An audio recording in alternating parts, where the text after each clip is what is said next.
Hello, welcome to my Good Life meditation for the 7th day of May 2025.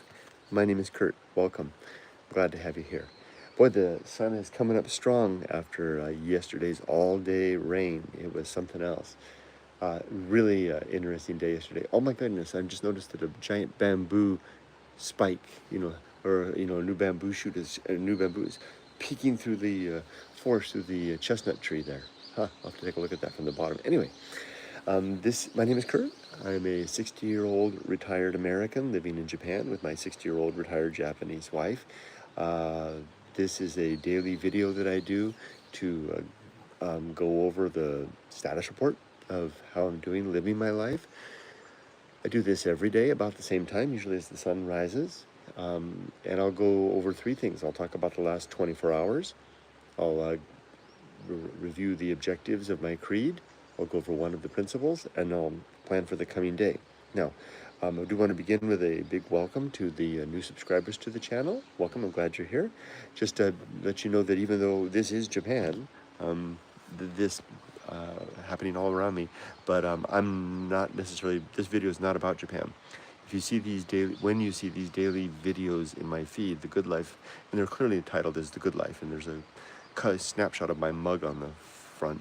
Please don't expect Japan out of these, except for my incidental talking about it. This is a video where I recount how I'm doing in my efforts to live well, where living well is defined as living a virtuous life, where virtue is defined as living a life that is on the balance, improving the well-being of thinking creatures, including myself. So it's not a journal entry of what I ate or what I did throughout the day. It's more of a recount of where I stumbled and did I fall down fall flat on my face? If so, how could I avoid falling on my face in a similar circumstance in the future? Or if I didn't fall on my face, if I recovered well, what was it that I did that allowed me to stay on my feet, especially at this age, or maybe by virtue of this age? That's a good caveat. So let me get started. Two more things. The second thing is that I do talk about sensitive subjects here, namely my own preparations for death, which has a history of making people uncomfortable. So just be warned.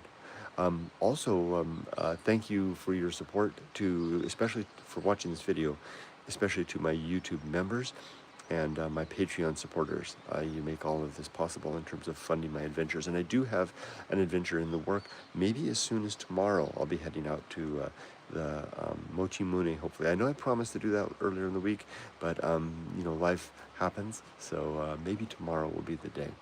And then maybe even my first swim in the sea since coming back to Japan. All right. Oh, and I wanted to give a shout out to Mog from the Discord. Congratulations on I hope you don't mind me saying this publicly, Mog. Congratulations on the new position and successfully finding a position where you can feel more at home and comfortable with what you're doing for a living. But that's a difficult thing to achieve, and congratulations on making that happen. I appreciate the status reports that you give us, and anyone is welcome to join the Discord. You can find a link to the softypapa Discord down in the links in this message. Anyone is welcome. Friendly group of people. Okay, let's get started. I'm going to go over, like I said, let's begin with a recount of the last 24 hours. I keep a little notebook here. There are two notes here. One says, I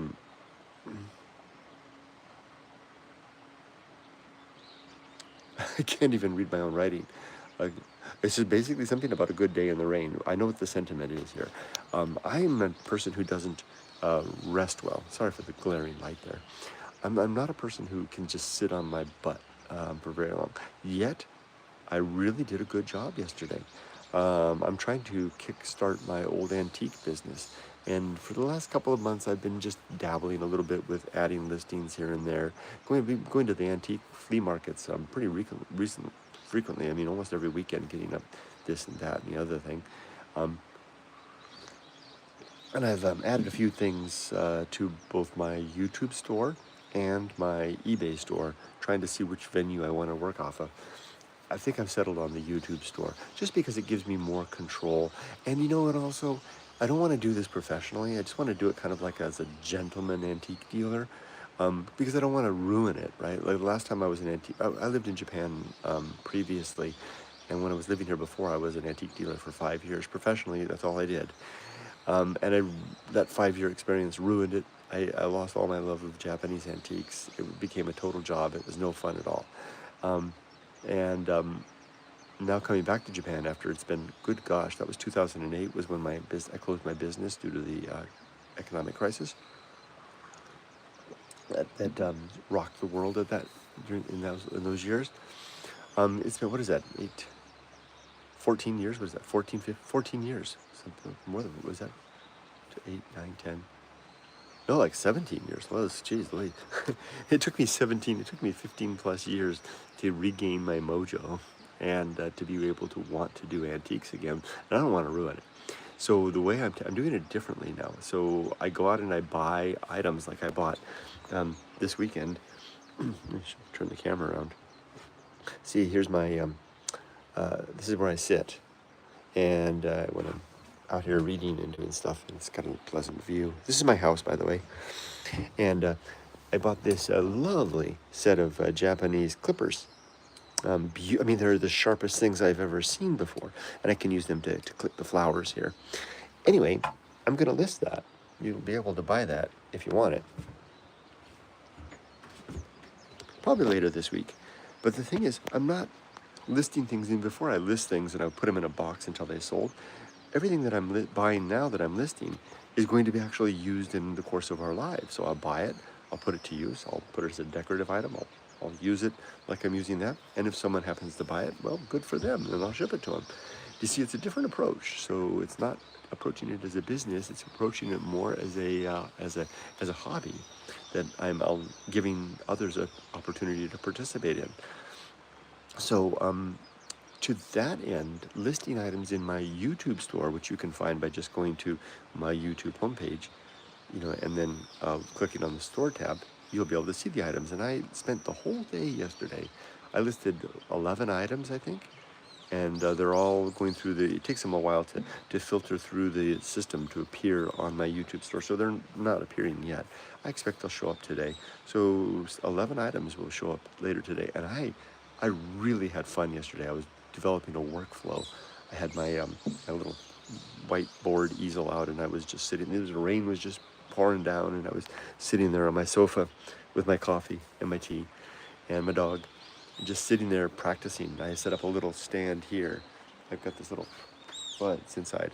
I've got this little platform here that I can put here on top of this is my standing desk. I can put that here, and the photograph with this green as the background, it's quite pleasant. And I think I've got the workflow down. So the thing to note, this isn't, like I said, this isn't a diary of this is what I did and the other thing. This is a recounting of how did I handle the challenges. Now the challenge is, if I'm going to do this in earnest, then I got to do it in earnest. And I sat down yesterday and I told Yumiko at the start of the day after breakfast, I said, I'll probably be up in my room all day listing things because it was raining and I couldn't work in the garden and we could only do perfunctory little dog walks. And I did. I literally spent the whole day up here, which is a really rare thing for me. I mean, I was able to do that in my working life because I had no other choice, but I did it yesterday. So that is worth noting. Something about the quality of the day yesterday and my endeavor and my resolve allowed me to do that. So good. That's good to note. I don't get any stars for that. That wasn't a challenge that I had to wake up to or stand up to. It was just a good observation that I've changed that way I am. And the other note here is steady. And I think I've already covered that as well. All right, so that's all there is for yesterday. As for the creed, my creed consists of 8 objectives. What was a creed? A creed, we all know that word, but a lot of times we don't really think about how to apply it.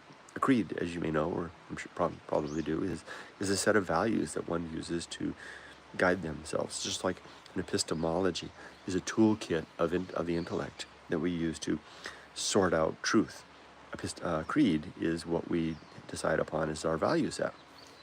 Some people adopt the creeds that they implicitly gain through the course of their upbringing from their culture, or they adopt one that they on board by virtue of whatever religion they assume, or maybe whatever value set comes with whatever philosophical framework that they adopt. Mine is the latter, whereas my philosophical framework is largely derived from Stoic influences and codified in my book, Going Alone, which is the reason I do these videos. I'm hawking my book. Which you don't have to buy a copy, though. You can read it for free at goingalone.org. I set up that website with the whole book there so that people could read it for free. You also, if you're a member of my Patreon, all my books, all 6 books that I've written are available for free there, as well as PDFs. Anyway, my creed is here in, I didn't just write this just to sell it and make any money. In fact, I didn't do that. That's not the reason at all.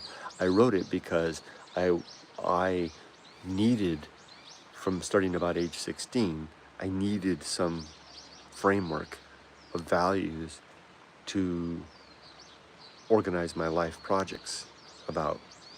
And I set up upon age 16 to do that. It took me until I was about age 50 to get to that, finish that project. So it was a lifelong project to figure out how to live my life well. And this book was the result. I wrote this book. And there's a chapter in there called The Good Life, where I recount and explain the 8 objectives and the 35 principles.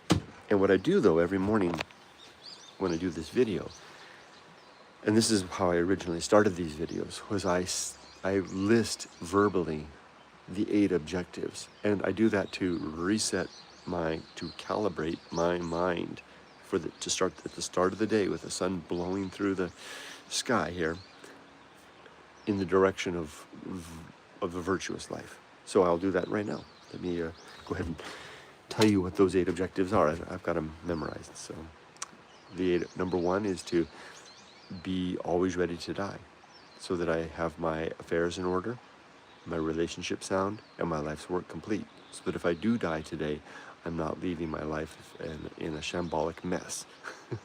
So I have to ask myself, are my affairs in order? Yes, they are. Are my relationships sound? Yes, they are. Is my life's work complete? Yes, it is. So I've got my daughter raised, my book is written. So I can die today in peace. That's all. Number 2 is to make good and effective use of time so that I'm not wasting my days. Yesterday was a very effective day, and I feel very good and prosperous in terms of time well spent as a result. Number 3 is to develop and maintain good and sound life principles. That's the however many decades worth of effort that it took me to develop the creed, and I continue to work on it by tinkering on it daily, thinking about the principles and objectives, and if I can find a way to improve them.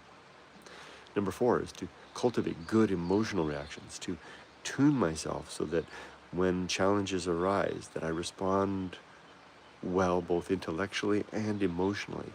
And if I don't respond well emotionally, at least I can control my emotions such that I'm not soiling the experience of others around me by virtue of my poor reactions. Number 5 is to perform good actions, as I said before, relative to my creed. Hey, Rudy. The grandmother 2 doors over is raising the shutters of her house. You can hear the shutters raise. Number 6 is to do just one thing. Recognize. Did I already do that one? Okay. Recognize true limits and true opportunities so that I know what the scope of my reach is, and I'm not trying to grasp for things that I can't possibly get, nor am I ignoring the things that are within my reach. Number 7 is to do just one thing at a time and do that thing slowly and deliberately and carefully. And number 8 is to maintain my balance both physically and mentally. That's it.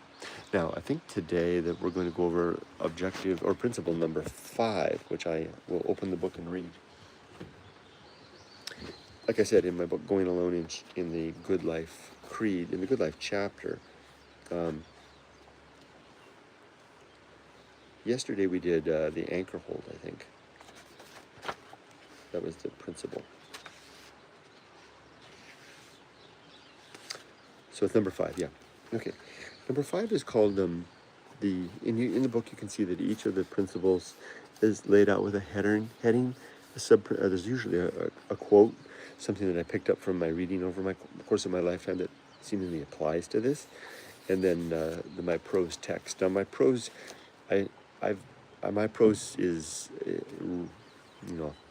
harkens to the 19th century Romantic writers, Emerson, Melville, Hawthorne, and I like to write like them. So if it reads a little strange, it's because it's my nod to the 19th century Romantics. Okay, the home of good and evil. Strange name, huh? What a strange name. Where is the home of good and evil?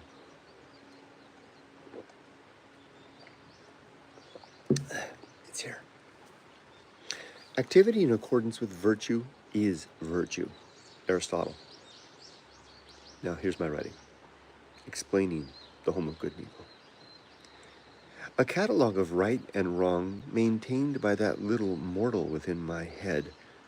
Remember the mortal within my head 2 principles ago, 2 days ago I talked about it, the homunculus, right? The little guy trapped inside my head, so to speak.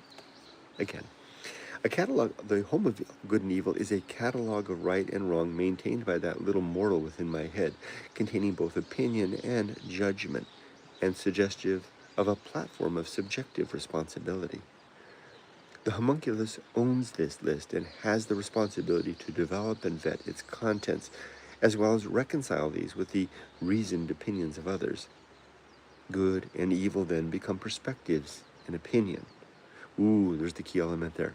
Good and evil are nothing more than perspective and opinion, nothing objective. Dangerously subjective, yet also subject to the truth-finding powers of reason, honesty, and objectivity. Argument and discussion are the tools of reconciliation when such opinions differ, and consensus reached in this way has more authority and force than the proclamations and commandments of 1,000 fictitious gods. So the things that we agree upon as good and evil, so to speak, are more powerful than what we claim to be the rule of some deity. And that's it. So good and evil are the ideas that are born of reason, of due process and consideration, and are strengthened and empowered through the consensus reached of our discussion of said conclusions with others and the adjustments we make towards that. Now that people are going to scream at me and say, well, that would make the whole dang thing subjective. Yeah, that's the point. That's why reason and intellect and communication ability and the social principle, the principle of family, the principle of reason, etc., are also important, because if truth is subjective, then we are all responsible to do our due process and due diligence in arriving at what we consider to be true. Okay, the last thing I'm going to do is talk about today's plan. It's a beautiful day. I haven't been in the garden. I walked out yesterday and the tomatoes are coming in nice. I just checked on them in the rain. They're doing great. So I'm hoping to spend some more time. I've got a big root that I'm uncovering out there, and do some of the things, dog walks, breakfast and lunch. And I'm hoping to spend a good deal of the day today here and here working on listings for my online store. That's all I've got for you today. Let's see if there's any comments that need to be responded to. Grasshopper says, oh, hi. You do live that. It's neat, too. What? Oh, hi, you do live, too. That's neat. I do live, too. You're right. And welcome. Hi, Robert. Marmighty says, hey, I feel you have a very specific and analytical approach to retirement. Do you have any emotional or impulsive things without a project or an organization element going on? Any emotional or impulsive things without a project? Emotional or impulsive? I don't necessarily think so. I'm not a very emotional or impulsive person, so I'm a project manager after all. And welcome. And I do have a very analytical approach to retirement. Very analytical. But I have an analytical approach to everything, right? And Robert says hi to Marmighty.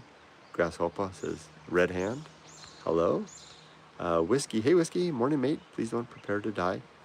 See, it always makes people say, it's an interesting thing. I would like to ask you, and I mean this most sincerely, why not? Why wouldn't you prepare to die? I have a wife who whose well-being I care about, right? I want to make sure that when I die, that my wife is not going to suffer financially or in any other way. I have a daughter that I care about, and I want to make sure that my affairs are in order so that she's not treated to a mess to have to unravel with her mother. I have a community of people in my life that I love and care about. And if I have sour words with anybody, I don't want to die with sour words with anybody. I have a body that I need to maintain. Preparing for death means maintaining my good health so that I remain stable and upright as long as I possibly can, bodily and physically, bodily and mentally. So your suggestion, I think I know what you mean when you say don't prepare to die, which means, don't focus on it. People get the impression that for when I say I'm preparing to die, that means that I'm sitting in my little sofa there, locking the door from the outside world, saying I'm not going to take any chances. It's not what it means. It just means that I'm ready to die, so that if I do die today, I can fall forward into death without a single backwards glance. I know what you mean, and I appreciate that, but it's not at all what I am doing when I'm preparing to die. But I get what you mean by your principles. Well, I'm glad you do. And Robert says hi to Whiskey, and I do appreciate your concern. And Whiskey says hi, Nate. I get it. Whiskey says, but it only needs a one-off preparation, then enjoy your life foremost. No, it doesn't need a one-off preparation. I need to attend to this every day.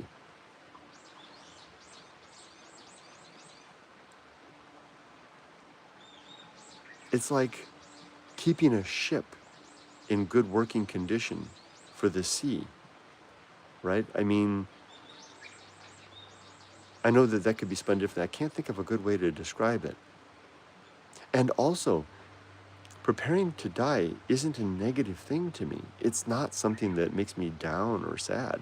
It's a positive thing insofar as I do this every morning and I ask myself these questions, and the answers are a resounding yes every day because I work on it every day, and then I can enjoy the rest of the day in peace. So I'm sorry if I'm dwelling on this a long time, but this is precisely, your comments, Whiskey, are precisely the reason I have that disclaimer when I start, because whenever I talk about this, or not whenever, but frequently when I talk about this, even the people that know me best come back and say, don't worry about it, don't think about death. And I really truly think that I'm doing a poor job of communicating what I'm doing here, by virtue of the fact that I continue to get that weekly, if not daily. Oh, hi. And Grasshopper says, to YouTube Live. Also, that's neat, is what I meant. LOL. Okay. Oh, okay, YouTube Live. I'm still not sure I follow. Well, anyway, that's it for me. Last of the comments, too. So I'll finish for now, and I'll get started on my day. Yumiko should be ready to go for the dog walk soon. It's a beautiful morning. I will do that, and then I'll do some listings, attend to the garden, and have some nice time with my family, my wife, basically. And Grasshopper says, preparing to die is super positive. I want to make sure that everyone in my life are set and not having to take care of stuff for me. Exactly. That's a really good point. Just to linger on that for a second. When my father died, his affairs were a mess. We had no idea where anything was. We didn't know, his bank accounts weren't clear. His mortgage for his house was a mess. His papers weren't in order. He had people that he had unfinished business with, and we had to unsettle it. We had to clean all that mess up, which was our filial duty, right, as his sons. But I don't want to leave my daughter with that, and I certainly don't want my wife to have to. I want my wife to know, and I tell her frequently, you are taken care of, and here's all the paperwork and all the bank account passwords in case I die. Here's how to access everything, but don't worry, sweetie, I got to make sure you're taken care of for life. That gives me great peace of mind. My father's was a mess as well. His will was hidden in a cabinet that took me a month to finally find. Precisely. I don't want to leave a disaster for my family. And it's not something I understand what you're saying earlier, Whiskey, about being a one and done, like setting up a will, right? That can be a one and done. but making sure attending to all the little details of everything, so that the family is well taken care of, and also importantly, so that I can die with the peace of mind that I lived a good life. That's an ongoing effort. All right. Thank you for the feedback, Grasshopper. I really do appreciate that. And Whiskey, thank you for giving me a chance to expound a little more on an important topic that remains a mystery to me. After all these years, I've been doing this since 2018, these daily videos, and I get emails. I call them cards and letters. I get cards and letters all the time after I do these videos from people saying, you talk too much about death. Quit focusing on death. You're such a negative person. Why? Even from people that know me really well, they'll say that to me all the time, and I'm like, I guess you just can't talk about death without it being taken that way. Feeling heard matters. Yes. All right. Take care, everybody. I hope you all have a great day. Be safe, but not too safe. Take care.